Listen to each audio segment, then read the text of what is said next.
দরিদ্র, ক্ষুধামুক্ত ও ন্যায়ভিত্তিক বাংলাদেশ গড়তে কাজ করছে অন্তর্বর্তীকালীন সরকার বলে জানিয়েছেন প্রধান উপদেষ্টা ডক্টর মোহাম্মদ ইউনূস।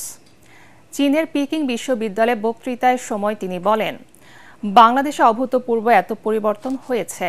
ক্ষুদ্র উদ্যোক্তাদের সফলতা, প্রযুক্তির সঠিক ব্যবহার ও আন্তর্জাতিক সহযোগিতার মাধ্যমে সমৃদ্ধ দেশ গড়ার কাজ করছে সরকার।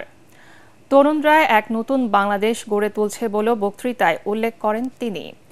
অনুষ্ঠানে প্রধান উপদেষ্টা ডক্টর মোহাম্মদ ইউনূসকে সম্মানসূচক ডি.লিট ডিগ্রি দেয় পিকিং বিশ্ববিদ্যালয়।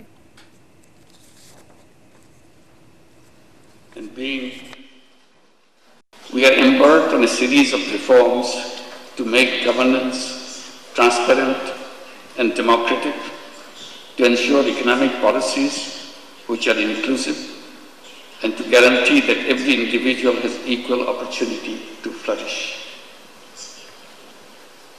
Our reform initiatives are at the top of our priority. Our goal is definite. Our work plan is exhaustive.